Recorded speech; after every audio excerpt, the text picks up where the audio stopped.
Now, friends, this is my Mechut Shalom Shbalter, Rosh Yeshiva Morristown, who was interviewed recently, and he's sharing the story.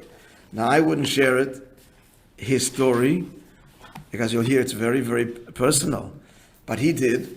So if he did, and it's published, we can certainly share it with you. So Rabbi Spalter says,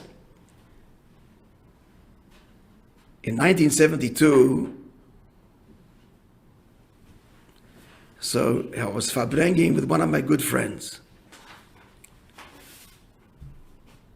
And he's telling me, he's been motivating me, inspiring me, that I have to be makusha to the Rebbe betachlis, absolutely and completely, and to reveal to the Rebbe all the secrets of my heart, to tell the Rebbe everything, and to ask the Rebbe to schlep me out of the, in his words, the shmutz, the butz.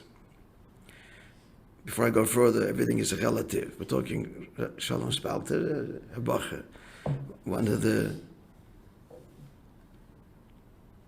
just to give you an idea, his job was to write the Maimorim. He became Rosh Yeshiva later, but as a bacher, he wrote the Maimorim up. The Rebbe said by Fabrengen for those years. So he tells a story as follows. Before I went into Yechidus, the next Yechidus, which was birthday, I wrote to the Rebbe a long letter, and I poured out my heart. I'm going to translate it word for word, and I revealed all of its hidden corners. In Zalman's words, the dark hidden corners. I think Zalman was quoting from Zalman Gopin. No, do you remember or not? Okay. And then I wrote, in addition, back to the story, a small note with my name and my mother's name, and the fact that it's my birthday. At the time, B'shas Ma'is, when I went into Yechidus for my birthday, I didn't have the audacity, the ha'ozeh, to give to the Rebbe this long letter. And all I gave was this small note. I just couldn't bring myself to give it. The next year, 1973, same thing happened. I just couldn't. I guess he had it on him, but he couldn't give it. Now, after Pesach of 1973, I merited to go in Shlichus to Australia. That's, of course, where I first met him. He was together with Aaron Lazer Zeitlin, Yankel Reitzes, that Kvutze. So they were part of the Shluchim, who was sent for 2 years to strengthen the yeshiva. So the secretary of Benjamin Klein called the house, and he said to me that I was chosen by the Rebbe to go in Shlichus. And as I guess you guys know this, I've told the story, the 3 conditions were required. 1, that we go with a full heart to V'simcha. Again, this is 2 years, there's no coming back, no phone calls, letters. And for the Chassidic bacher, it was not being by the Rebbe for 2 years. It was aside from family. So the first condition is you've got to go wholeheartedly. Secondly, that the family, the parents, should agree also wholeheartedly b'simcha. And thirdly, the doctor should say that I'm healthy. If you remember the story, Rabbi Minkowitz was from the first Shluchim. Same 3 conditions. And so what was the doctor thing? They went to Dr. Zeligson. He did this. Looked into the eyes. Can go. That was the whole inspection. So I said right away, I'm maskim. And Benjamin said, okay, we got to hear the other 2 conditions as well. When I asked my father, he said, if the Rebbe is sending, of course we can't hold back. But he made a condition, my father with me, that I should write him once a week a pilpul in Nigla, which I used to do when I learned in Brunois in France, which I did. I remember this Moishe you're speaking. I remember Sholem, he actually wrote more often. The guy was a huge masmid. Aside from teaching during Seder Yeshiva, lunchtime, he was constantly learning and writing.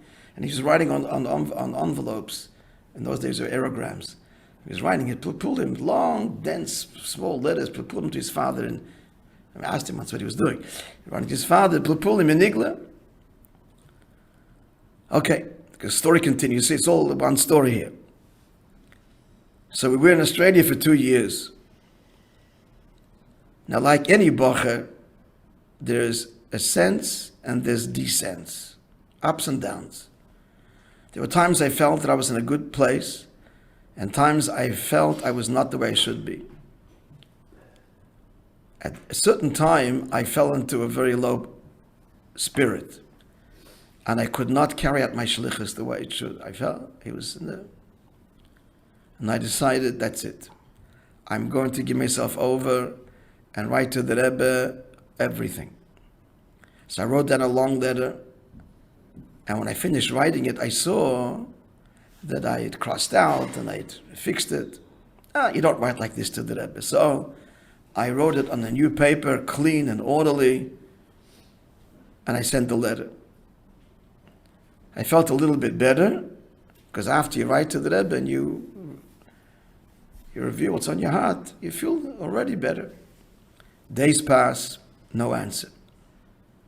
Now, during our 2 years on Shlichus, all of my fellow Shluchim would get letters regularly. The letters were not personal, they were called Nusach Kloli Prati, not for now, but the Rebbe would add at the bottom a personal line in answer to their personal things. And I don't get anything. So a few months passed, and I'm not kriching out of my mindset, and I'm not carrying out my shlichus with the whole heart. And I'm not conducting myself as a Chassidic bocher should. This is in his estimation. So I sat down, I wrote again. Then I realized that the first time I wrote, when I copied the letter, he had typed it.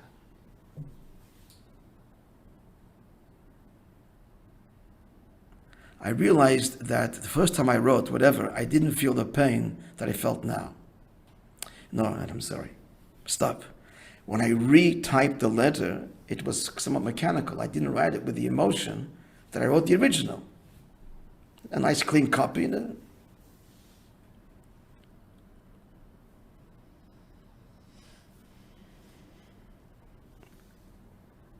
So it wasn't written with that feeling.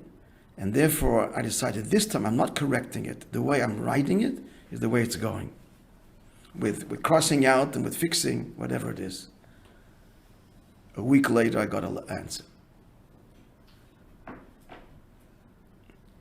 And there were 3 lines. And I'll share that on also because in answer to his question, l'shalosei, to his question, my nosi, my answer.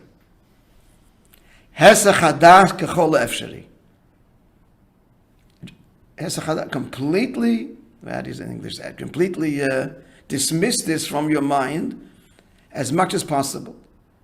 Do not dwell on this, on these failings, all the things that he wrote. Ask Al-Asir. Now, in his interview, my Spalt is not emphasizing the answer so much, which is also, because we could kind of... But he's emphasizing, because he's writing about, the bocher struggles. But he's emphasizing this. He says, I'm going to quote, when I farbreng with the bocherim, and I told them the story, and I says, this is a message for every bocher and every chassid. When you go to the Ohel, you write to the Rebbe, I'm translating, you pour out your heart, and you want that the Rebbe should schlep you out of the... You have to write everything on the heart, and to live what you're writing.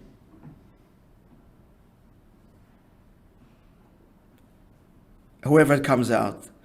And then, when you write with the sincerity and with your whole heart, the Rebbe will find a way and the Rebbe will answer. Okay, friends.